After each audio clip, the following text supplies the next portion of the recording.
ભરૂચના દીપક ગ્રુપના રિસ્પોન્સિબલ કેમિસ્ટ્રીના ઉદ્દેશ્ય સાથે સંરેખિત દીપક ફાઉન્ડેશને દીપક ફિનોલેક લિમિટેડના સમર્થન સાથે ભરૂચ જિલ્લાના વાગરા તાલુકામાં 100 એકર દરિયાકાંઠાના વિસ્તારમાં મેંગ્રોવ વાવેતર હાથ ધર્યું છે.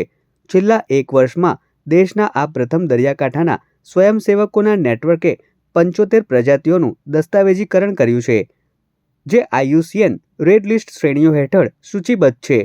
સાગરખેડુના 5 સ્વયંસેવકોએ માછીમારીની જાળમાંથી 11 પક્ષીઓને બચાવ્યા અને મુક્ત કર્યા છે.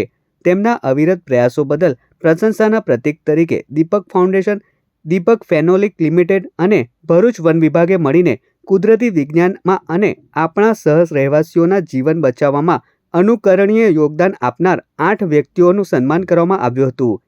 ભરૂચ ટેરિટોરિયલ ફોરેસ્ટ ડિવિઝનના ACF Hitesh Jadav, Bharuch territorial forest ડિવિઝનના RFO વસાવા સાહેબ, GM કોર્પોરેટ અફેર્સ DNLના નિર્મલસિંહ યાદવ, DPL દહેજના GM પ્રોડક્શનના રણજીત કુમાર અને DPL દહેજના GM પર્યાવરણ DPL દહેજના સંતોષ પાંડે અને દીપક ફાઉન્ડેશનના અનિલકુમાર દ્વારા પ્રશંસાપત્રો આપવામાં આવ્યા હતા.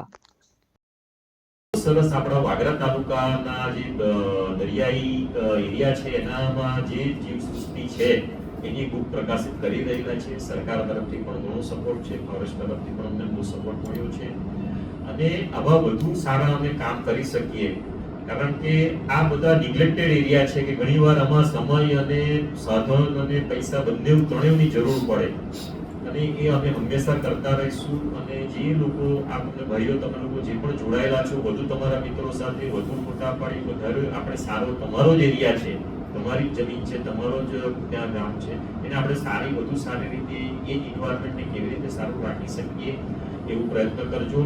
હું જાદવ સાહેબને ખાસ આભાર માનું છું, આજે આ પ્રસંગમાં આવીને આ છોકરાઓને અમારાને તમે ઉત્સાહ આપ્યો છે.